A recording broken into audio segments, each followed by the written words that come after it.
Yes, it's that time again for my Lauren Laverne impersonation. Another end of another day at Glastonbury. We're cracking open some lager, actually, California IPA here. The co-op generously have supported and sponsored, if you like, They've provided a few beers. So we actually sent a few beers out to some teachers. We're having a Brewed Beer Fest. Be sure to download the programme here, which is on our website, steamco.org.uk/YourGlasto. I'll put that up on the screen in a minute. Everything you need to know. We've actually got the timings up for tonight. So tonight, just before we get stuck into Chris Sullivan, we have got Chris Sullivan Fire Pit Chats. If you've not seen these, they're just epic. And they're all going to be online. Don Letts in a moment. Then we've got Paul Solomon from GQ. And then we're going to have a little chat about DJ Derek. We've been trying to get hold of his niece, actually. So if anybody knows his niece, we couldn't find her in Twitter. We've then got 3 performances, Selena Mara, we've got Winnie Greer, beautiful soul singer, jazz singer, and then Mr. Lloyd Jones, who's a teacher who plays with heart and plays with soul. He's a bit of a Bruce Springsteen kind of wannabe, not wannabe, I mean, sings in a similar vibe, so that's going to be a great way to finish it. And then we're actually going to hopefully get Ed Finch up here to get his ukulele out. But right here, right now, talking of legends, talking of, I wouldn't say rock legends as such, but talking of legends, here's Chris Sullivan. Hello, Mr. Sullivan. Hello there. How are we tonight? Yes, I'm okay. One thing, Paul Solomon has kind of flaked out on me. Oh, not to worry. Issues. So you might have to interview me, Nick. I don't know if I've got it in me to interview you, Chris. I'll just talk for 20 minutes. I think we could actually. I'm going to see where we go with Don, because maybe I could just come and chat with the two of you. Because I think what's worked really well with this format has been you just chatting without me there, and you're kind of uncovering lots of stuff, and you're totally all over this, which is great.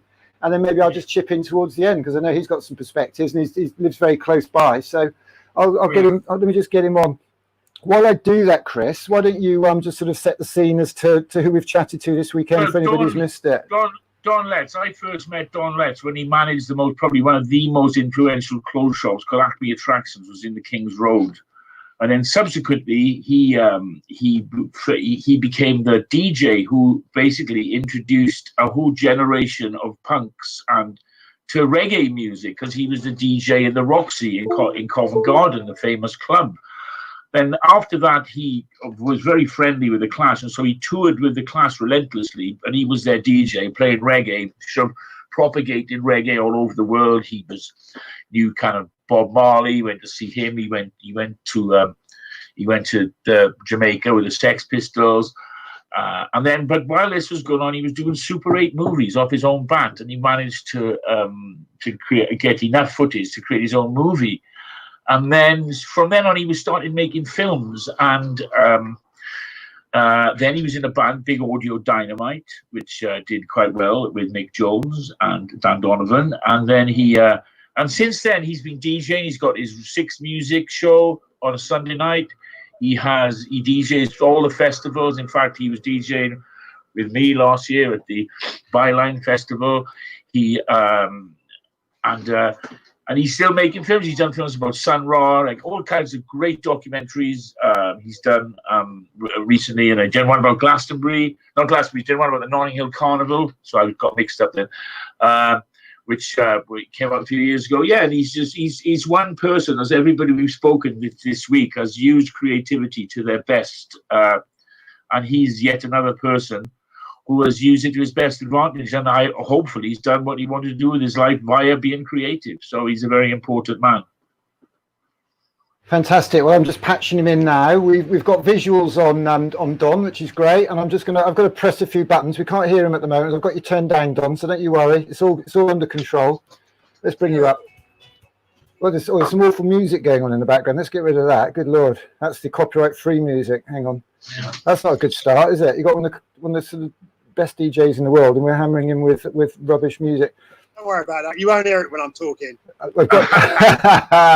Let's bring you up. Let's bring you up, Don. We can. 1, 2. Right, testing microphone. Don Letts out of control. Talking to Chris Sullivan. I hope we are here. Yes. We are live and direct. Don Letts. It's an absolute pleasure to have you on here. I'm not going to say another word from you. I'm going to leave you with an old buddy of yours, Chris Sullivan. Thank you very much. I'm going to turn the camera off here, Don. So don't worry. Cool. Have you got a second screen with anything on, or are you just happy just chatting? It'd be good if I could see Chris. But... Okay, have you got a second screen? If you can get a second screen, you can go to the YouTube and see the feed that's coming out. That's an option. All right, don't worry about that. Yeah, that's cool. Yeah, you can watch it on iPlayer Rewind. Go for it, gents. All right. Hello, Don. Hello, Chris. We got there. I just give you an introduction. I just give you a little précis of your career. But you know what this is about. It's all about, trying to fight the fight for creativity in schools. And I think few people have sort of used creativity at its best than you. Can you tell the people how you got involved in filmmaking to begin? Oh man, that's a hard one. Well, it's not a hard one. It's an easy one. I remember, I'm first generation British born black, which kind of rolls off the tongue now. But back in the early 70s, that was a very confusing concept. And in my journey into trying to find out where I came from and what I was about, I saw this movie called A Harder They Come, which is Jamaica's most famous movie, directed by Perry Henzell. And I was really struck by the power of film, and that particular film, to inform, inspire, and kind of entertain all at the same time. And sort of fancied myself as becoming a filmmaker or expressing myself in some kind of visual medium. But in the early 70s, for a young black man, that was a ridiculous idea because it was very much an old boys network. But then fast forward 5 or 6 years and the whole punk rock thing happens. And I think punk rock's greatest gift was the whole DIY ethos, do it yourself. And inspired by punk rock energy, I picked up a Super 8 camera and literally reinvented myself as Don Letts, the filmmaker. And but prior to that as well, you'd kind of worked in Acme Attractions, and you made a name for yourself there as well, because that was what you've done through your life. You've always had one foot in two camps. Like you introduced a new generation to reggae. It's interesting you point that out because, like you said, I mean, as I pointed out, I'm black and I'm British, and I think everything I've done is a reflection of the duality of my existence. Do you understand? So there's a bit of my culture in there, but but in coming to this country and growing up here, I was turned on to a lot of things by my white mates. So I guess all my creativity is a culmination of those two inspirations. Yeah. Was there any teacher or anybody in school that gave you the confidence to do this? Well, I got to be honest. I think the school curriculum that I grew up on is very different to what it is now. And to be quite honest with you, I didn't. Well, in fact, I did really great at school until I discovered rock and roll, and then I decided to dump it all. But I have to say that even though I didn't bother to go through and do my A levels and O levels and all that stuff, actually that's not true. I'll tell you a funny story. I actually did my chemistry exam, but this was after I'd seen The Who perform in 1971, which was my introduction to rock and roll. And I did my chemistry exam, and I wrote a poem, and I wrote, "A chemist I was not to be because I've got a splitting headache." No, a chemist I was not to be, because I've got a splitting headache or something or another. And I handed that in. And I did, handed in a drawing for technical drawing. I handed in a picture of a nude woman and wrote, "Curves are better than straight lines." So what I'm saying is I kind of rebelled at school. Yeah. And I'm not advising that for the young people of today, because I think, the school lessons have changed a lot. They have, which is, we could go on to the very important point at the moment, which we won't dwell on, about the reassessment of everything people are being taught at the moment. We've all suffered at the hands of the being taught the wrong stuff. But anyway, that's a different subject. Let's stay positive. I mean, I was thinking about what you asked about the whole idea of creativity, and I think the greatest wisdom I can offer up is this: is that in the 21st century, I think it's really important that we see the art in all aspects of life. There's a lot of talent that goes behind the guy that stands behind a microphone on stage, or the actor that's in front of the camera that you think, okay, that's the main thing. And I think people have really got to appreciate that. And I extend that idea beyond obvious arts into, I actually believe that you can be an artist as a teacher, as a doctor. And I think it's really important that people understand that. Everyone can't be on stage, man. I can't all be celebrities, God forbid. Yeah, yeah. Yeah, creativity comes in all forms. Even an electrician can be creative given the right problem. Right. I mean, it's how you do what you do, as long as you do it with passion, Yeah. Well, this is very interesting because all the people we've spoken to so far this weekend, they've all said that. They said, as long as you find something you love, it will never be a job and you'll be successful.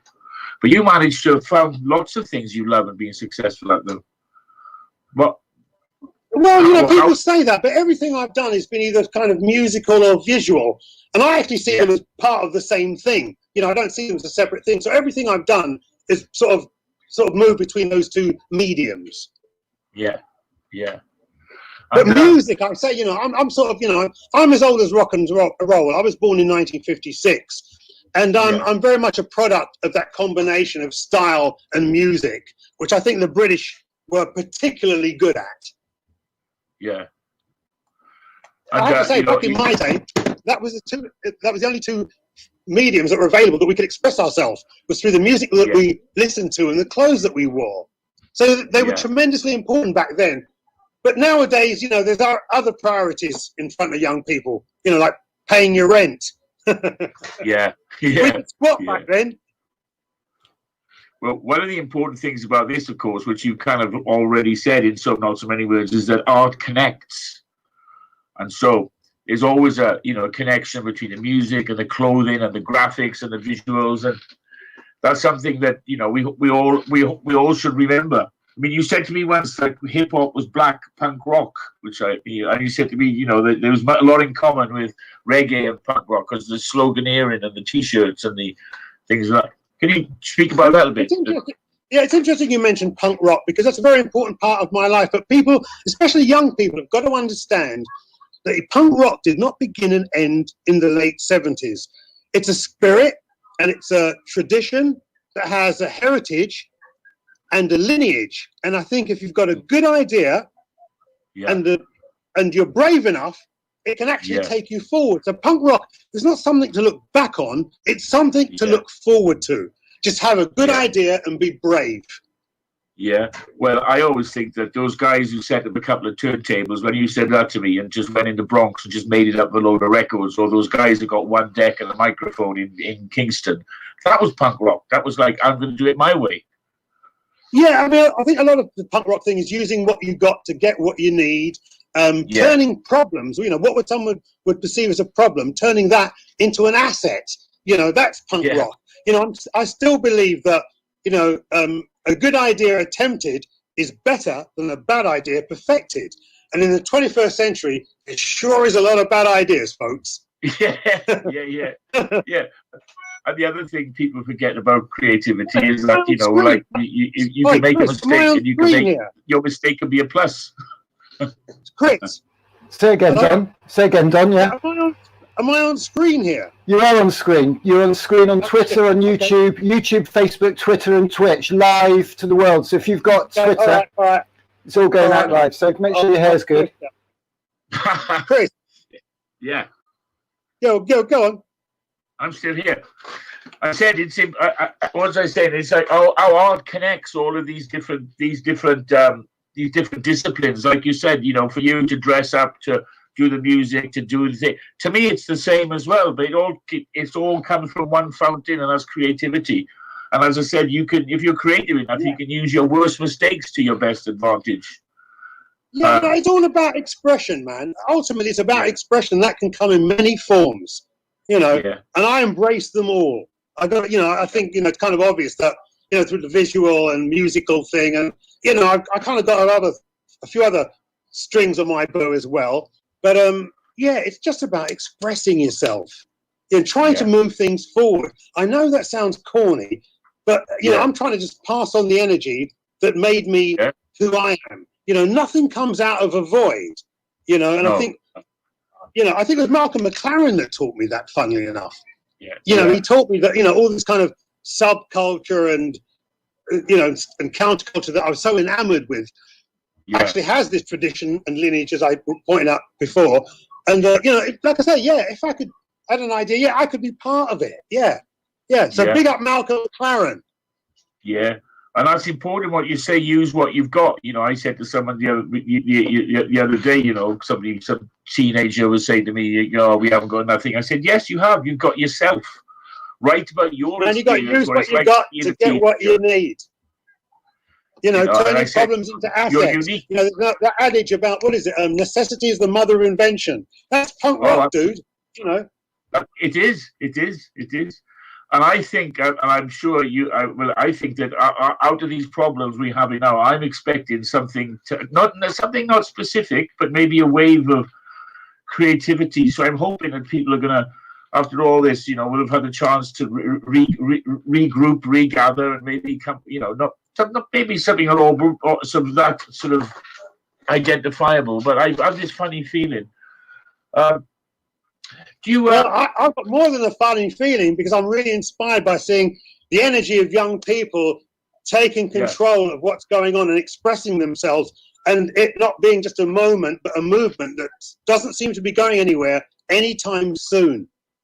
Yeah, that same as me. You know, it's like I'm really encouraged by, you know, my son's only 15, and you know, and he's not taking any of this lying down. You know.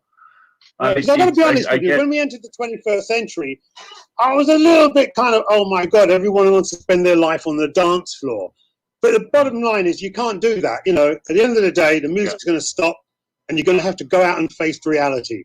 And that's what's going on now. People are facing reality, you know, hands on, man. It's a beautiful thing to see. Yeah. And also, I mean, you know, the thing I was going to ask you is the confidence. Did your confidence build, or did you always, or was it given to you? You know, were you like the Kemp brothers who I spoke to yesterday? They spoke to a woman called Anna Scher, who used to teach them and really encouraged them. Oh man, I mean, my confidence was beaten into me by growing up in a racist society. You know, to be quite honest with you, you know, I had to get my stuff together. You know, so I educated myself, man. I picked up a book. I didn't I didn't kind of believe the story that was told to me that, you know, I sort of started as a slave and wasn't I doing well?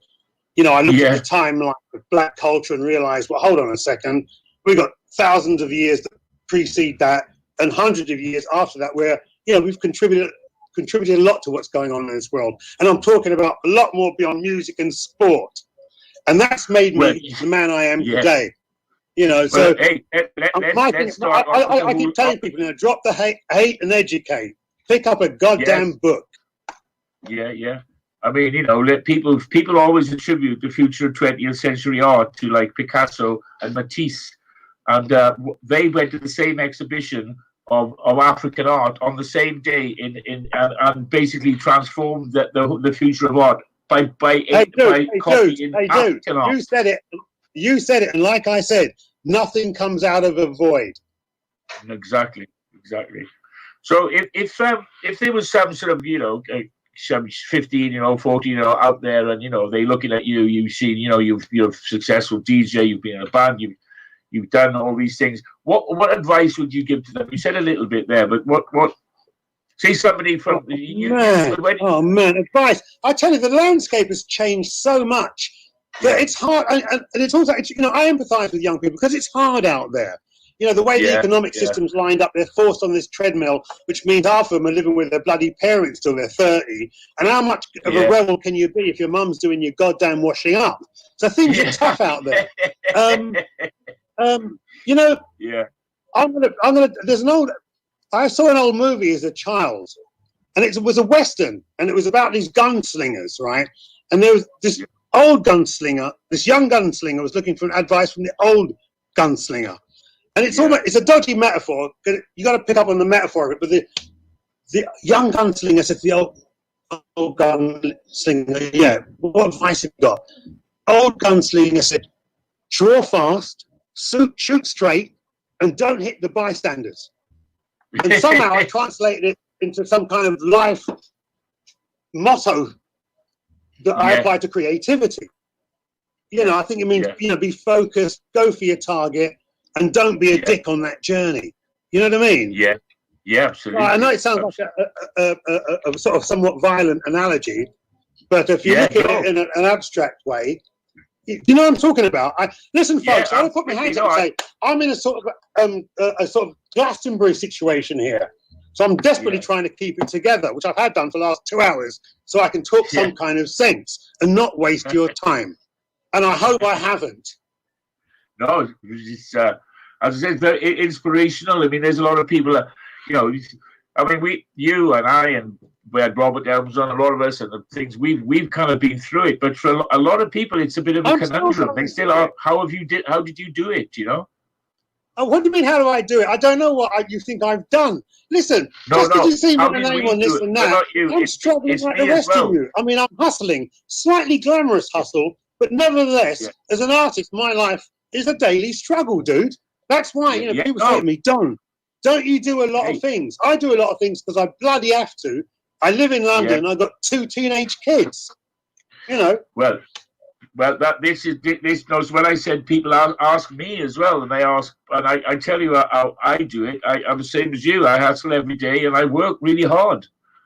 And I think that's the other. I think I'm blessed. I'm blessed in that I earn a crust from doing stuff I enjoy, and I'm not so up my arse that I don't appreciate the fact that most people work for a pittance and doing stuff they hate. You know, and I never forget that. So we're blessed, you know. If you can earn a crust doing something you like, you're blessed. Yeah. What did you always know that this is what you wanted to do? Because I always knew I was going to do the painting thing, but all the other stuff I've just kind of stumbled upon, like the DJing and all that kind of stuff. I've never had a master plan. I'm a bit like Marlon Brando in The Wild One. Yeah. It's like, what are you rebelling against? What do you got? I just follow my instincts. I've never had a plan. That's why I'm not a rich man financially, but culturally, I'm a effing millionaire. Yeah. So have you got any films on them? Are you making any films now? Are you on any projects now? Sorry? Are you on any projects now? Any documentaries? Yeah, the project now is how am I going to survive? Bearing in mind that everything I do involves serious social contact, i.e. DJing or filmmaking. So going back to what I just said, I'm in a period of kind of hustling and reinvention. And at my age, that's somewhat difficult. Not to mention the fact I've done, I've got to, I'm in the same boat. It's interesting, it's the same boat. I'm in the same boat, no DJing. No, and most of the stuff I do involves gatherings of people. So, but it's good in a way because it makes me think outside the box again, which I think that's the other important thing. I always like being tested, Yeah. I've spent 64 years doing that. I wouldn't mind chilling out a bit now, but hey, it's like what is that movie when they say every time I leave, you kind of force me back in. I feel like that is every time I want to kind of chill and mess around in my garden, I kind of pull back in. London's an expensive place. London will kill you, man. Let's face it. Young people, advice to young people: get over London. Relocate, find new places of creativity and commerce and economics and all the rest of it. Get over London. It will kill you. It's true. It's turned into what New York used to be like. They used to say that about New York when I used to go to. It's like a ghost town. You up. And here's another thing. Artists. Here's another tip. Artists, you got power. You move in mass to some place and make it hip and trendy. Trust me, the money will come. It's a dynamic that's out there. Trust me. That's true. There's a lot of power there. That's another good point, which you just reminded me of as well, is what I was speaking to with Robert Elms, for example. I mean, you experienced and benefited from this. You and the Clash guys joined together, and it was like a group of you. I mean, that's the other thing I think a lot of young people should remember. There's power in numbers, The collective energy, undoubtedly. Right, that's how the vote works. Yeah. Yeah. So, seriously, artists do have more power than they realise. If I was a smart estate agent, I'd find a crap bit of land and say, right, artist, you can live here for 3 or 4 years free and make it hip and trendy, and all the people wannabes move in. And there's, like I said, there's a quantifiable dynamic you can see. Look at King's Cross, Yeah. Look at Peckham, I mean, how many places do you know that have been sold as an artist quarter, subsequently? Yeah, Yeah, no, that's a very remember what Shoreditch was 20 years ago, oh yeah, yeah, Certain years ago. yeah. The artists moved in, they made it hip, and now they can't afford to stay there. They've moved up Yeah. down the road, and now that's hip and trendy. So utilize your strength, Yeah, yeah, I agree. As I said, if it's hard to think of now, but I remember when Soho was a no-go zone. Even, and look at when you were in the King's Road, that was the best place to be. And look at it now, it's awful. Yeah, So that's no, the but the thing reverse about the example. corporations, I mean, the thing is, that's to do with money, man. I mean, the corporations are the only one who control those rents, and it kills any kind of identity, Yeah. Well, what I'm hoping is that there's going to be quite a lot of properties going to be available coming up. I'm hoping that the landlords will drop the rents eventually, and I think hopefully it's going to open the door to independence again. Record shops, because it's happened before. It happened in Soho, but that was because of the sex industry moved in. I'm scaring the hell out of these landlords. This lockdown thing has made them realise people don't even need those physical spaces anymore. So they're going to have to have a serious rethink. But I ain't got no sympathy for the landlords, man. They've had it too good for too long, and they've been robbing people, and they're killing the vibe of the city. Since Boris Johnson was mayor, they've systematically raped the city, and that's that's the way I look at it. They've been allowed to run roughshod, and that's why it's turning. A lot of the reasons we came here are gone. The little record shops, little bookshops, etc. So I'm hoping that's what happens when you put profit before people, man. But now we're sounding like a couple of old farts. Let's sound positive. No, I think we're the opposite, you see. I'm hoping that young people will come into these properties that were owned by old farts and rejuvenate. That's what I'm hoping, Yeah, no, hey, dig it. Well, they better wake up, because listen, I'm 64, so I've had all my great times. If they don't wake up, they're the only ones going to get screwed by it. You know what I mean? Yeah. I've had a great time, man, and I'm still alive, Yes. Oh, yeah. Yeah. So if you were, it's a funny question, this, though. Say if you were 18 now, what would you be thinking? You would never know this, but if you were 18, what would you can never say this, I guess. If I was 18, I'd want to take the bull by the horns, I guess, and really go for it. Oh God, damn! Oh man, I'd be like, Mum, what time's dinner? It's funny, man. The social, political, and economic climate of the times has made me very comfortable with being 64 right now, and being young. Whoa, what? And I've missed punk rock. Nah, dude, I wouldn't be the man I am today. Yes. Damn. I mean, I often think about, if anybody is what they call it, millennials. Look at the last, what is it? We're 20 years into the 21st century, and who are the rebels of the 21st century? Who have the young kids got? They can say, what about this dude? What about that dude? And nah, don't ask me that. Don't ask me that. I was the one that said it'd be positive. Yeah, no. I think it is. I think it is positive. I think it's a great climate in which to rebel right now. I think it's almost right for it. Hey, they got off their asses and they've woken up. So, like I say, they've realised they've got to get their shit together because it's their future. And better late than never. I was a bit worried for the first 10 years of the 21st century, but better late than never. Well, and I've been very encouraged by the last few months myself. To be honest with people, at least there's a bit of a fight, and also the youth rebelling or trying to rebel against the administration and the government. Did you know there's not one? They had a big poll, and they were out of 10,000 people, and there was not one person born after 2000 that voted Conservative. Yeah, that's quite a good sign. Yeah, I don't know what to tell you, man. Animal Farm. Hello? So, as you went for a minute then. All right, Don, that's great, mate. So that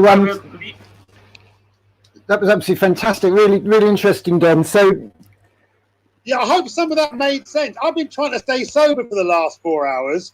Well, I'm not like a Glastonbury party outside there. It's been very difficult. Made a lot of sense, Don. Well, we've I don't know if you've seen any of our feed, Don, but we've literally built a half-size pyramid stage in a school playing fields down in Somerset out of cardboard and toilet roll tubes. Right. We've built this half-size pyramid stage, and we've had kids performing on there. Glenn Matlock did a set last night with Earl Slick. Chris hooked us up with them. Yeah, I was very aware that kids were involved, so I was really trying to sound, you know what I mean? I don't want to be disparaging. No, this isn't. This is not. We've got to understand, as I know you all know, that to have the conversation that has to be had about creativity in education, we have to connect it with the creative industries, which are a significant employer and part of the UK GDP. Right. We have to connect the conversation with broader society, the power of art and culture. So we had a shadow culture minister on the system this morning, Tracy Brabin, who's brilliant, talking about the importance of art and culture, because we've got to convince the parents this is a valid career pathway. I don't know. Did your parents encourage you down this route they took? I didn't want to. No, listen, black people, when we were young, listen, I did really good at school at art, and my parents said, you got to drop art and take all this shit that was useless at, because they didn't believe that black people would make money as artists. You know, that's how I grew up. Fair enough, and not an awful lot has changed. I mean, there are schools. I mean, you're in Brent, aren't you? Well, no, I mean, yeah, I'm in Brent, but no, now obviously since the 70s onwards, you have examples of all these black artists and music, all this shit. I'm slightly concerned about that. People think that all black people can do is kind of play music and fucking do sports. So that's slightly problematic for me. But we're not on air now, are we? You are, yes, it's live, yeah. So watch the F's, yeah. Me. No. Don't keep swearing. You've done it twice. I mean, we're not subject to. I thought we were off air now. No. We're still going. Just because Chris sort of wound it down, I thought I'm going to get in there. Don't worry, it's fine. Don't worry. Sorry, I didn't. Okay, that's why the swear words. Anyway, I thought we were off air. Okay, cool. Okay, the whole thing about obviously the cultural climate now, it's good for for its sports and entertainment, but I have a problem with that because, like I said, I've often said, black people weren't put on this earth to entertain the rest of the planet. There was a time in our history when that was the only two ways we were allowed to express ourselves. And I think given the opportunity, we can do it all. And pertaining to the Black Lives Matter thing, I ain't looking for reparations. I'm just looking for a level playing field, man. If you want to get serious. I don't want to bum anybody out, but I mean, what are your thoughts around? That Black Lives Matter campaign. I mean, you're on a stage now, and we've got a display behind you on that stage at the moment, which is is representative of a whole range of things. Interestingly enough, there's a classic kind of the clenched black fist logo, which a teaching assistant in Bolton did. And I saw that at a conference that she spoke at, and she's quite young. And I said, what inspired you to paint that black fist at this time? She said, well, I've never seen it before, and I actually just saw it on the TV news. And there was an innocence there. And I don't want to patronise the lady, but there was an innocence there. And if a symbol like that can be reappropriated and much more accessible, that's got to be good. Listen, man, I saw that back in, 68 or something, in Black Power. I'm not old. Honestly, the drag that it's still the same conversation. Here we are in the 21st century. Somebody said to me the other day that, the black stuff is driving them mad. And I said, well, that's because, we haven't been allowed to forget that we're black. We can't, we're so much more than that. It's kind of tiring. You know what I mean? But that's not our fault. It's not our fault that we've been treated in that way, that we have to point out, hey, you know what I'm saying? And then the other thing is that the whole Black Lives Matter thing has reduced the idea of racism to a colour, and it's deeper than that. Take away all the black people, and is racism gone? No. So and it's deep. It's deep, and I don't know how much. It's not something you can be kind of trivial about. Well, we do nice sounds about. It's deep stuff. Even as I have gotten deep, I had to question myself in the last 3 months. It's been somewhat traumatizing, to be quite honest. I feel like I've been beaten up, man. Here I am trying to be gay and all that stuff, and then the man saying, "Okay, but you're still black." It's interesting because I'm not convinced that a lot of the younger generations, and I've got kids the same age as Chris. I don't. Yours sound a similar age, John, but they don't actually seem to see colour in the way that previous generations do. I don't know what your thoughts are on that. But I don't see colour thing. I hate that. I think we should see colour. It's what beautiful. That's what how are you going to see a fucking rainbow? How are you going to see a rainbow if you don't see colour? Yeah, I take the point. Yeah. So I mean, what I meant is they don't have that sort of the prejudice that seems to come with it. Yeah. The righteousness of that statement, but I think okay, yeah, I understand what they mean. Yeah. Okay. So you know what I mean. no, absolutely. Yeah. No, it's all good. Well, I mean, what was your inspiration, Don, in terms of starting a creative journey, a creative career? Was it a necessity, or It was a necessity, and it was getting my ass kicked and told that I was nobody, and you know, my life started as a slave, and I should be grateful to be here. It was all that stuff. Wow. You know what I mean? That made me think, well, no, you know, that's not. I got nothing to be grateful for. Because I know my history and my heritage, and I know that we've done great things before. You know, and the slavery thing was a low point, admittedly, but that's not the sum total of my experience. You know, and maybe if that was taught at school, you know, we'd feel like equals with our white mates. You know, because all I ever got rammed down my throat was white man did this, white man did that, and I ain't grudging my white people, by the way. I got to tell you that right now. You know, this conversation, it gets into this, you know, black and white thing, and we've all got stuff in our past. It's really hard not to swear when you're doing this, having this conversation. Yeah. But I think, you know, we have to put I think honesty is a great start. You know, honesty is a great start. Yeah. And like I said, I ain't looking for any blame or reparations. Just a level playing field, man. You know, put your hands up. Yeah, you know, you got kind of screwed. Okay, let's start again and let's move forward. Yeah. Because if you don't do that, you know, if you have to get into it, you know, I think if you get to the education and the truth. Sorry. Go on, you go on. I don't want to. I'm getting into territory. I don't want to get into the education and the truth, you know? Sorry? I think it begins with education and the truth. And listen, it all starts at school, and we're talking about a 10, 20-year program. Get real. Yeah, absolutely. 20 years, I think that's about it. Yeah, that's the start now. But this is a good start. It's interesting. Yeah, I think so. I'm just happy it's happened myself. And, you know, I think, it's kind of made me check myself, because the ground that I thought that I gained through my creativity is only in this kind of, in a bubble. Because if you look, you know, you step outside that bubble, then it's, you know, Floyd, you know, and stuff like that. Yeah. And you realize that, the world's, there's still a lot of catching up to do. The struggle continues.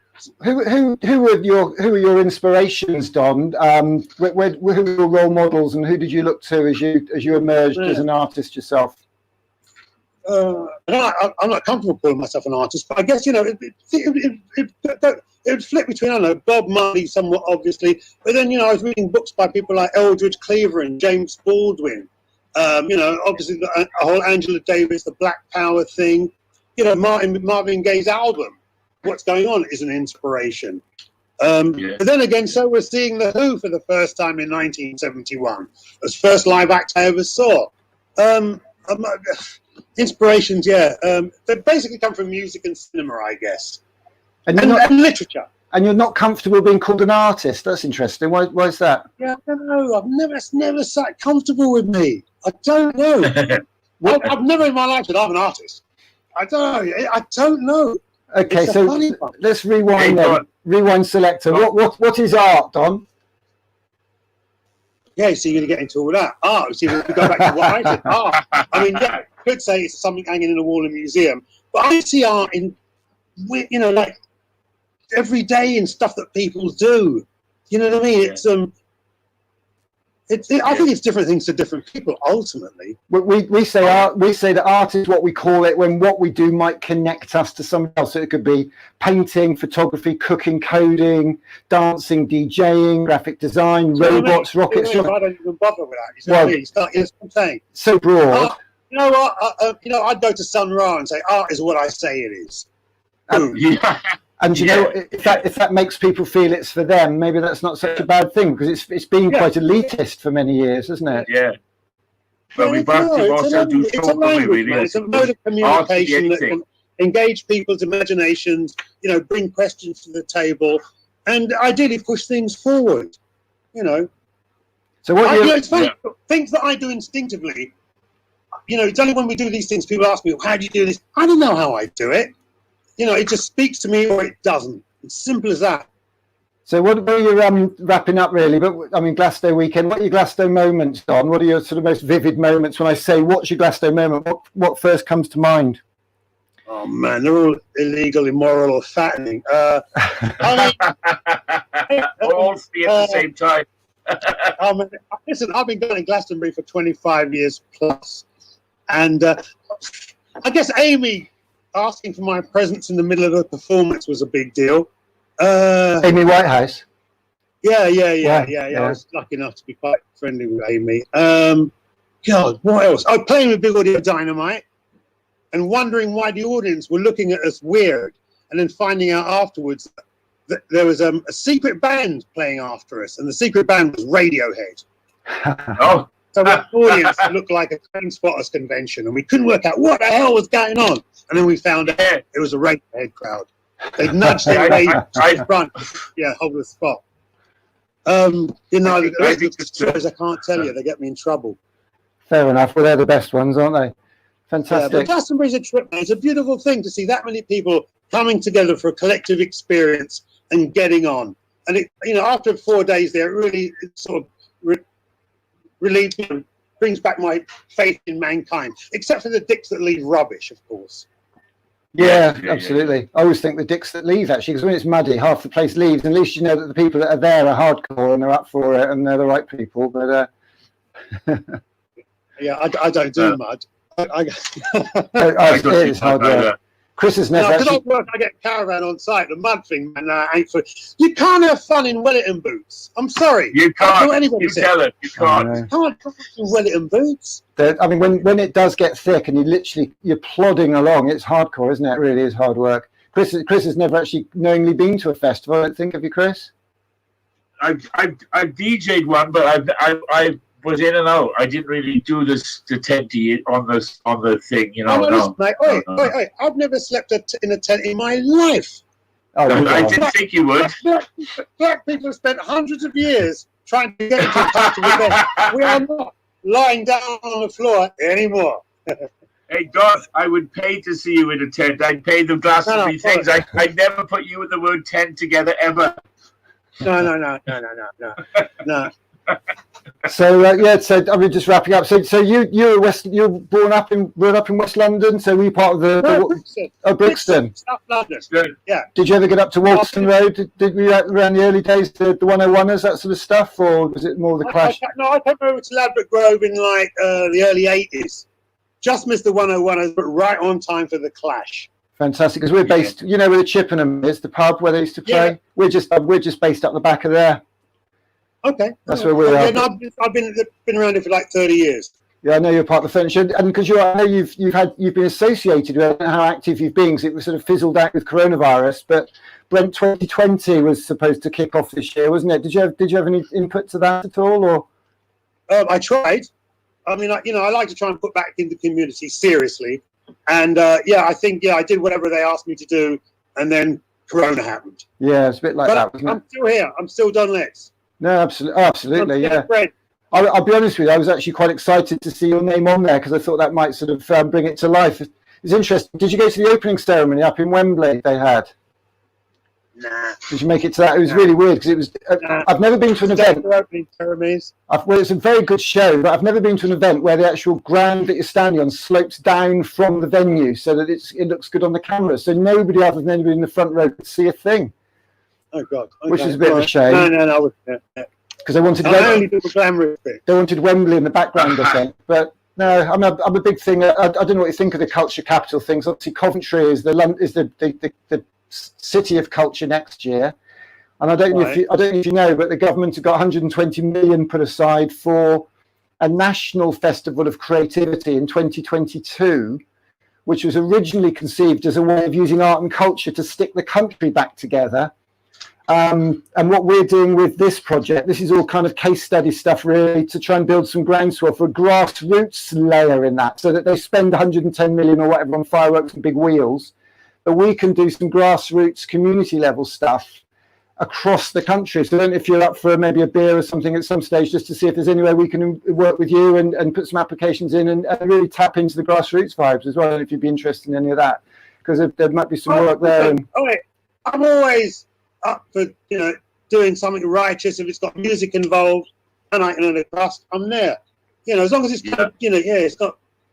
it's not dicking people around. No, absolutely. Well, absolutely. Yeah. Well, I mean, Chris has been fantastic connecting us with people, and we got an emergency Arts Council grant to sort of buy people a couple of drinks on, through months, and we're doing Gaz Mayall's stage at Carnival at the end of August. And what Carnival? So we do, Gaz. Exactly. Well, Gaz has. I think it might be. I know so many people are going to have parties outside their houses, as long as the police don't involve. I think it could be quite nice this year. Right? Could be a great carnival because the world will stay away and could be lots of little street parties. So basically, I think that was what happened. It's officially not happening, though, isn't it? No, absolutely. But not officially not happening, but I think it could go back to because we had this conversation when you had your movie out. We were talking about the initial reason for the carnival was to bring people together. And, although enough, talking about the carnival not happening, but looking at the news over the last 3 or 4 nights, it looks like it's already bloody started. That's right, guy. Yeah. Well, street parties, sporadic, spontaneous street parties happening every night now. So it looks like we're in for one long carnival. Well, we're doing. So Gaz has asked us to live stream an event for him. So we're going to do 2 days for Gaz Mayall's stage. And it might just be that we find a studio that we can do something and stream it and maybe have a party there or something like that. But we'll keep you posted on that. And we're doing that with Chris and Portobello Radio, Piers and Greg. So, good vibes. Well, I think we're probably just about done, actually. We're hoping to do something around DJ Derek, actually. I guess did you have much to do with him when he was around? He was a dear friend of mine. And in fact, I shot all this footage of him before he passed away, and I've got to try and find some money to put it together. Where I've done, he told me his life story on camera, and I'd desperately like to put it together. Anyway, Derek's, Well, I'm glad I'm glad you told me that because do you know Count Skylarkin, Aidan Skylarkin? Yeah, sure. So he's his main man. So he inherited all Derek's mini disc collection. I know Aidan really well. So Aidan basically did a set. He's done 2 sets for us in our live streams where we do parties Saturday night, and he did a DJ Derek afternoon. We had a lunch street party thing, and we're looking actually because we're looking to raise the funds and get some funding to do a whole package. Now we should talk to you about this, about a curation, so we can capture that slice of life, that integration, white guy who liked black music, whatever, and his niece is very keen to try and get a statue up down in Bristol as well. So we're talking to them and also possibly with the British Library about cataloguing it and archiving it for future generations. But our interest would be to take it out to schools as an outreach piece as well, to educate kids. You talk about education. But I can't think of a more worthy subject than that breadth of culture that he represented in his collection and his record box or his mini discs, and the sight of that he's a fairly humble man, wasn't he? Really, I've never absolutely. But anyway, like I said, I sort of spent 2 hours with him and shot an interview of his whole life story, and like I said, I've never had the money to sort of finish it off. So we'll talk. Fantastic. Well, thank you very much, Don. It's been brilliant to talk to you. I don't live a million miles from you, but these are the connections that we've made in lockdown, and I'm very grateful to you and to Chris as well. Chris, I'll let you wind it up. Thank you, Don. Thank you very much. Have a great chat as usual, and hopefully I'll bump into you on the Portobello soon. All right, man. I'll be in touch. All right, Dean. Bye-bye, Don. Bye-bye. Bye. Cheers now. Bye. Well, there you go, Mr. Sullivan. Yeah, good one. See, Don he's always got a unique point of view, Don. That's why one of the reasons why I was very keen to have him on here, because he speaks for all manner of creativity and a very unique point of view, Absolutely. There's an authenticity. There's from the gut, from the heart sort of vibe going on there, isn't there? Yeah, he began as the manager of a shop which was the main shop in Britain, Acme Attractions, for generally white soul boys. There was a few black guys, but it was mainly a white scene, and he was the governor. So he's always, I said, had a foot in both. And what was that fashion?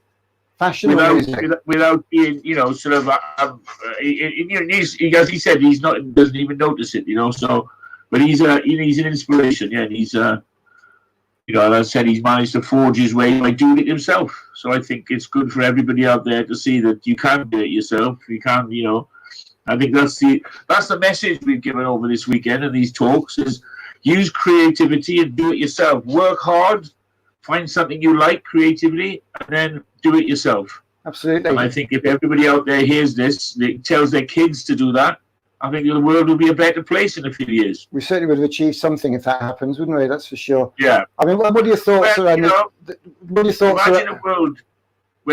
imagine a world where everybody was doing the job they really liked, doing it really well. Yeah, absolutely. Everybody would be happy. Everybody would, it'd be a much better place. And that can only come through creativity. No, absolutely. I mean, you've said something very interesting this weekend a couple of times, and I think it links to the conversations, but it's almost like that fanzine, everything that a fanzine represented back in the 70s. Yeah. I mean, just define a fanzine. How do you define a fanzine to somebody who can't imagine what that means and what it represents culturally? A fanzine was a magazine made with photocopies, held together with staples, created and edited by people who had no history of editing or no and written photographers who'd never done any photography before, and writers who had done any journalism whatsoever. But what they all were, they were all especially enthusiastic about one subject. Like, there were a lot of punk fanzines, and that's what joined them together, the punk thing. There was a lot of Northern Soul fanzines. There was one called The End from Liverpool that was like, it was a kind of a curious one, There was Boys Own, which was a house music fanzine, and it was like a kind of all these enthusiasts got together and just said, right, other people do magazines, so we're going to do our one now. We're going to do it ourselves. We've never edited a magazine, we've never written, we've never photographed, but you know what? We give it a go. And that's what they did. And some of them, are now in museums. Some of them made history. Some of them, my friends from Boys Own, Andy Weatherhall was one of the first Boys Own guys. I mean, they've gone off to do their DJing and do parties. And it's all because they said, I'm going to have a go at this. Fair enough, yeah. I mean, maybe that's what we've done here with this kind of lock-in, creating, because maybe cheap video and technology is the equivalent of a staple bit. You didn't even have photocopies in those days, did they? Well, they just reinvented, I think 1974 was people forget about the importance of the photocopier for the punk and the nightclub revolution of the 80s. Suddenly, because of Xerox machines, we could get 500 flyers printed, which were important then because there was no internet, there was no mobile phones, it was all for handing out flyers. You could get 500 printed for £5. Prior to that, it was expensive. So that's one of the very unsung inventions for counterculture. That photocopier was very important. It's interesting. Amazingly so. I remember the colour ones coming out, and you used to have to change the colour toner. So you could do one in red, or you could do one in blue. So you used to do spot colour, and yeah. Anyway, so and also the other thing, of course, that the whole style of the blackmail letter styling that you saw the Sex Pistols, that was because none of us could use Letraset. So it was easier to cut out letters from a newspaper and stick them together like blackmail than it was to just use Letraset and get it in a straight line. Because Letraset was the only way of doing lettering in those days, of course, wasn't it? Rubbing it on the back of a pen, and that was dear. That was expensive. It was expensive as well, wasn't it? Transfer. You had a transfer, like a transfer tattooed, but you had to get it spot on. And if you didn't do it right, half of it would peel on and half would peel off. So the whole hand-done graphic, scratchy writing of the 70s and 80s was basically the result of nobody able to do Letraset or afford it. Yeah. And it's funny how, like we were saying, Don and I just now, it's like using your mistakes. The insufficiencies of those who laid out those magazines actually became an art form. Punk graphics came because they couldn't do traditional graphics. So it's interesting, but what the great thing about creativity is you can be creative with your mistakes, which is also worth thinking about, So maybe that's what we've done this week. We've done punk TV. Maybe that's what this has all been about. What do you think? Well, that's exactly what you've done. There's also an element with anything is make it up as you go along. We've certainly done that, haven't we? Yeah. Well, that's what I did with nightclubs. When I run in nightclubs, I didn't know what I was doing. I just made it up as I went along, The first night I did it, didn't even have a toilet. Wow. And which I didn't find out till I arrived. And but we lived with it. We found a way of doing it, but that's the spirit, isn't it? you know. A friend of mine opened a nightclub under Centrepoint about 5-6 years ago, and I was there for the opening night. Really quite exciting. So I helped him get it off the ground. And I spent the whole night plugging the sewage pipes back together because all the urinals came unplugged at the back. So I had to roll my sleeves up and sort his sewage out. Yeah. Oh, well, Chris, thank you so much. It's been great you've really made this. And I hope there's some people out there who've learned a few valuable insights and lessons from the chats that we've had, and just goes to show them that, you don't need a university degree, you don't need this, you don't need that. All you need is a bit of creativity and a cojones to go out there and do it. Sometimes that's all you need. Well, I think you also... So let's hope a few of them will do it. We also... All you youngsters, get up if you're behind and do it. We're waiting for you. Absolutely. You've got to take our place.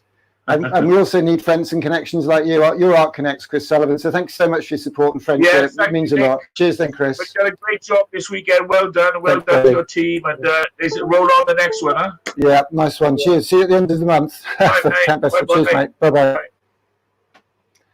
Well, there we go. Chris Sullivan, impresario, artist, author, publisher, had a book, Mavericks, which was written about in GQ magazine, 15 pages, written up by the editor. Dylan Jones, photographed by David Bailey, utter legend. And this weekend, he's pulled 3 nights of fantastic fire pit chats. He also got Glenn Matlock for us.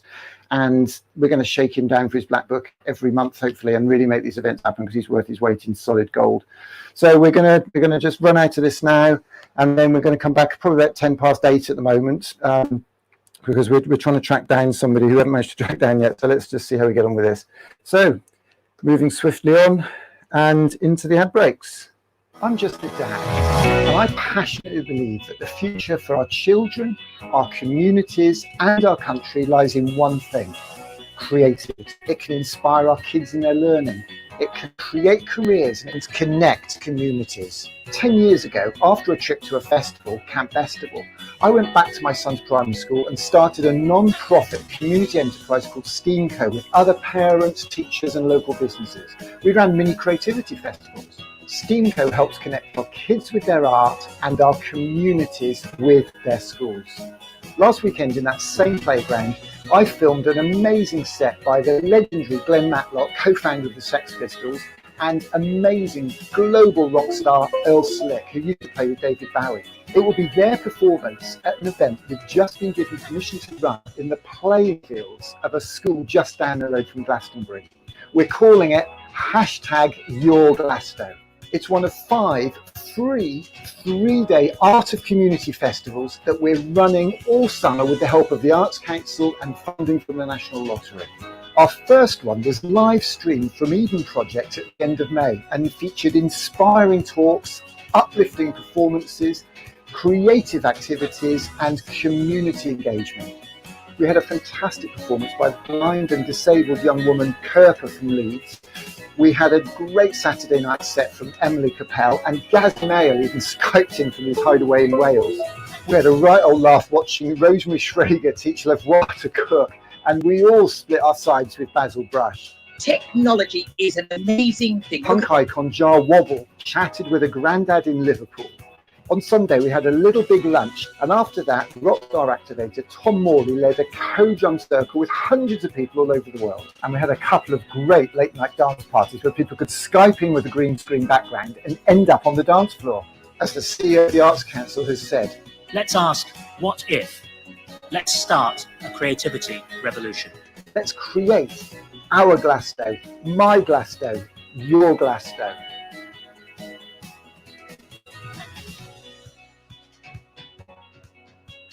So we'll kill that now, I think, and cut to our credits.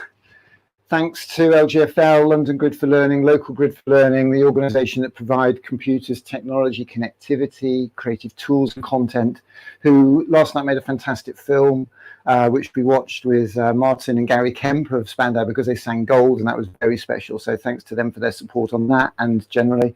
And also thanks to the National Lottery and Arts Council England, using public funds, who've given us an emergency grant to enable this. You may not think it's good use of public money. Well, I hope so, because We have connected a few people. It's not been a massive amount of money, but when we get a grant, we didn't actually have to do anything with it. We could have just survived, but we've worked hard to try new ways of working, engaging, and there have been some moments this weekend that have made it all worthwhile. I'm going to cut the stream now, and we'll come back at 8:15, where we have Music from the Heart, Selena Mara. He's going to be singing. After that, we've got Winnie Greer, and then Mr. Lloyd Jones is going to wrap it up. And I'm hoping that we'll hear from somebody else who might be able to sing for us at the very end of the evening as well, finishing about 9:30, 10 o'clock. So thanks very much for tuning in. I'm going to drop out now and come back to you in 10 minutes.